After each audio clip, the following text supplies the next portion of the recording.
ইসলাম একটি পরিপূর্ণ জীবন বিধান। একজন মুসলিম হিসেবে কেউ যখন আমাদেরকে ধর্ম সম্পর্কে জিজ্ঞেস করে, আমরা উত্তর দেই, আমার ধর্ম ইসলাম। কিন্তু ইসলাম আসলে কি, সেটা কি কখনো ভেবে দেখেছি? কিংবা ইসলাম অর্থ কি, এটাও আমরা অনেকে জানি না। ইসলাম একটি পরিপূর্ণ জীবন বিধান। মহান আল্লাহ রাব্বুল আলামিনের পক্ষ থেকে মানব জাতির জন্য একমাত্র মুক্তির পথ ও নির্দেশিকা। যুগে যুগে মহান আল্লাহ পৃথিবীতে অসংখ্য নবী ও রাসূল প্রেরণ করেছেন মানুষকে আল্লাহর পথে আহ্বান করতে, ইসলামের দাওয়াত দেবার জন্য। সর্বশেষ এই দ্বীনের দাওয়াত নিয়ে আসেন সর্বশেষ নবী ও রাসূল মুহাম্মদুর রাসূলুল্লাহ সাল্লাল্লাহু আলাইহি ওয়াসাল্লাম। তার জীবদ্দশাতেই ইসলাম পূর্ণতা পায় এবং আল্লাহ তাআলা ইসলামকে একটি পূর্ণাঙ্গ জীবন বিধান হিসেবে নির্ধারণ করে দেন। চলুন প্রিয় দর্শক, আমরা ইসলামের পূর্ণাঙ্গ পরিচয় জেনে নেই। আজকের ভিডিওতে আমরা ইসলামের পূর্ণাঙ্গ পরিচয় তুলে ধরার চেষ্টা করব। পুরো ভিডিও দেখলে ইসলামের পূর্ণ পরিচয় ও সৌন্দর্য সম্পর্কে জানতে পারবেন ইনশাআল্লাহ। শেষ পর্যন্ত সাথেই থাকুন। ইসলামের পরিচয়। ইসলাম আরবি শব্দ আল ইসলামু, ক্রিয়ামূল থেকে এর অর্থ নতি স্বীকার করা, আত্মসমর্পণ করা, সাবমিশন টু আল্লাহ। পরিভাষায় ইসলাম দ্বারা মহান আল্লাহ তাআলার কাছে আত্মসমর্পণ করাকে বোঝানো হয়। যে ব্যক্তি আল্লাহ তাআলার নিকট নিজেকে সমর্পণ করে তাকে মুসলিম বলে। অর্থাৎ যে ব্যক্তি নিজের ইচ্ছে মতো ও খেয়াল খুশি মতো না চলে সর্বাবস্থায় আল্লাহ তাআলার আদেশ ও নিষেধ মেনে চলে, প্রতিটি কাজে আল্লাহর সন্তুষ্টি অর্জনের চেষ্টা করে এবং নিজেকে তার প্রতি পুরোপুরি সমর্পণ করে দেয়, তাকেই মুসলিম বলে। দ্বীন বা ধর্মের পরিচয়। দ্বীন শব্দের বেশ কিছু অর্থ রয়েছে। মৃত্যুর পর প্রতিটি মানুষকে তিনটি প্রশ্ন করা হবে। তার মধ্যে দ্বিতীয় প্রশ্নটি হল, মা দীনুক, তোমার দ্বীন কি? এখানে দ্বীন বলতে জীবন ব্যবস্থা বা ধর্ম। আমরা আমাদের পার্থিব জীবনে যে পথ ও পদ্ধতি অনুসরণ করে চলব বা যার উপর ভিত্তি করে আমাদের পথ চলা, সেটিই আমাদের দ্বীন। পৃথিবীর সকল ধর্ম এক একটি ভিন্ন ভিন্ন দ্বীন বা জীবন ব্যবস্থা। ইসলামের পরিচয়। হাদিসে জিবরিল খ্যাত ঐতিহাসিক একটি হাদিসে ইসলামের পরিচয় তুলে ধরা হয়েছে। একবার নবী সাল্লাল্লাহু আলাইহি ওয়াসাল্লাম সবার সামনে বসা অবস্থায় ছিলেন। তখন মানুষের ছদ্মবেশে জিবরিল আলাইহিস সালাম এসে নবী সাল্লাল্লাহু আলাইহি ওয়াসাল্লামকে পর পর কয়েকটি প্রশ্ন করেন। এর মধ্যে একটি প্রশ্ন হল, ইসলাম কি? উত্তরে নবী সাল্লাল্লাহু আলাইহি ওয়াসাল্লাম বলেন, আল ইসলামু আন তা'বুদাল্লাহা ওয়া লা তুশরিকা বিহি ওয়া তুকিমাস সালাতা ওয়া তুআদ্দিয়াজ যাকাতাল মাফরুদাতা ওয়া তাসুমা রমাদান। ইসলাম হলো তুমি আল্লাহর ইবাদত করবে, তার সাথে কাউকে শরীক করবে না, সালাত প্রতিষ্ঠা করবে, ফরজকৃত বিধান যাকাত প্রদান করবে, আর রমাদানে সিয়াম পালন করবে। এখানে ইসলামের পরিচয়ে পাঁচটি মূল ভিত্তির কথা বলা হয়েছে। ইসলাম একটি পরিপূর্ণ দ্বীন বা জীবন ব্যবস্থা।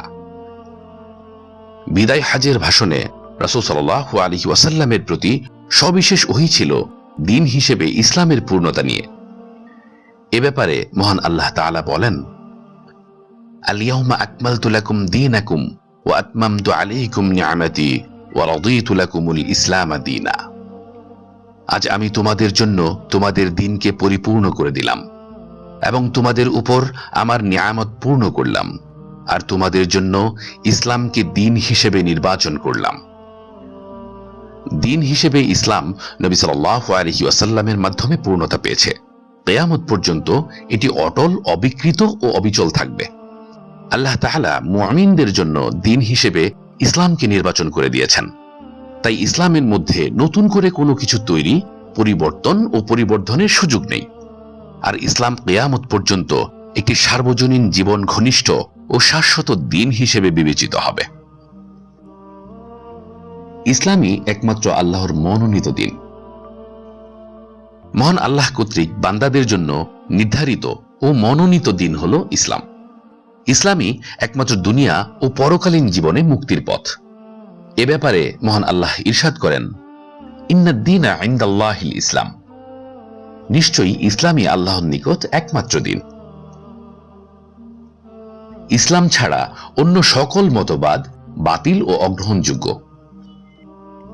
মহান প্রতিপালক আল্লাহ তাআলা নবী সাল্লাল্লাহু আলাইহি ওয়াসাল্লামের মাধ্যমে যে ইসলাম মানব জাতির জন্য নির্ধারণ করেছেন, তা ব্যতীত অন্য সকল ধর্ম, দিন ও মতবাদ বাতিল ও অগ্রহণযোগ্য। ইসলাম ব্যতীত সকল পথ ও মত আল্লাহর কাছে মূল্যহীন।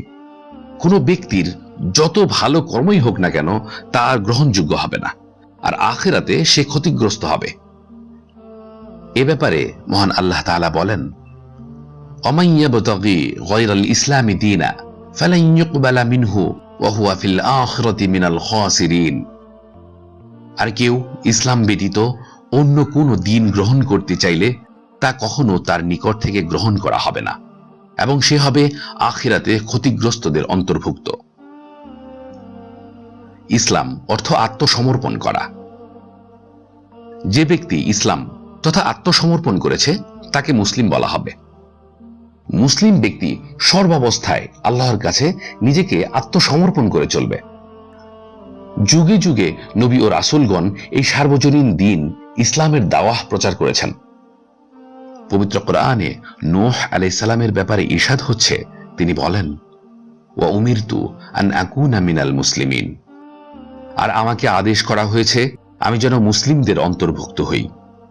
মহান আল্লাহ ইব্রাহিম আলাইহিস সালামকে ইসলামের ব্যাপারে আদেশ করেছেন, আসলিম ক্বালা আসলামতু লিরাব্বিল আলামিন।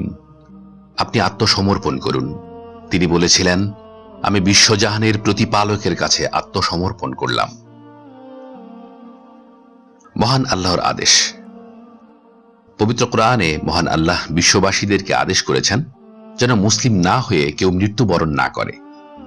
এ ব্যাপারে ইরশাদ হচ্ছে, ইয়া আইয়ুহাল্লাযীনা আমানুত্তাকুল্লাহা হাক্কা তুকাতিহি ওয়া লা তামুতুন্না ইল্লা ওয়া আনতুম মুসলিমুন।